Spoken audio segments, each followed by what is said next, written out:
Sanjay Jha, okay, Sanjay Jha, would you want to come in here? Point is, no one expects the BBC to be Deshbhakt media. All right, that's not what one is expecting. But one is expecting them to be what they claim to be, being fair and not taking sides.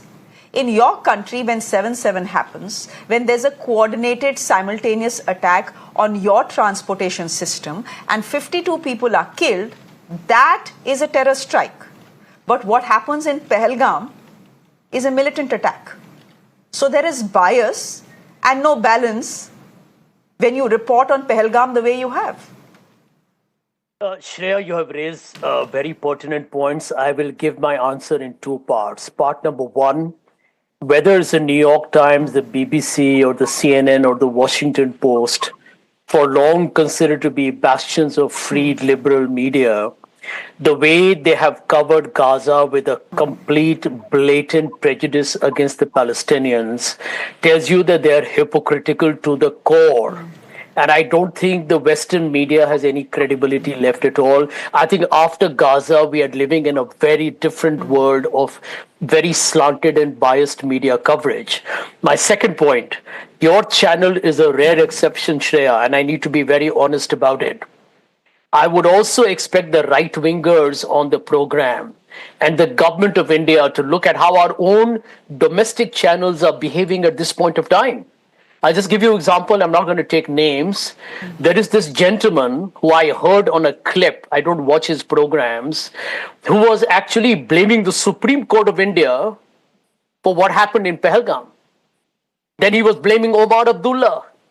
And this very famous celebrity right-wing editor whom the Bhakts adore did not even know that the Jammu and Kashmir police do not report to the chief minister. They report to the unified command, which is part of the report to the Amit Shah's home ministry.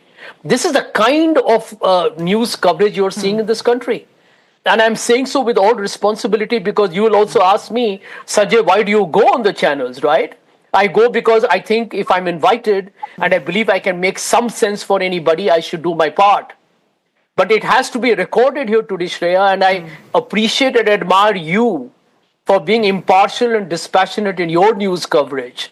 But many of your contemporaries in your own fraternity, the kind of coverage that you've seen, it is very clear that it is being done with some kind of a very parochial, petty, and a disgusting political agenda. So yes, we have a problem with the Western media. Please go and question them. You have every right to do what you like. Point out their hypocrisy. Absolutely agree with Mr. Karan Verma and the rest of the right-wingers of the program. But please, for God's sake, get your own house in order as well. Look at what the people in Kashmir are saying, that we want a very neutral and a fair representation of our issues. And I know that is not happening. You know, Shreya, I would have loved it if mainstream India had dedicated half an hour to show how the Kashmiris stood together for all of us in our country. And I still know there are sections of people in our country that are pleading them and haranguing them and making them appear as if they are complicit when they're not. They're victims as much as we all are.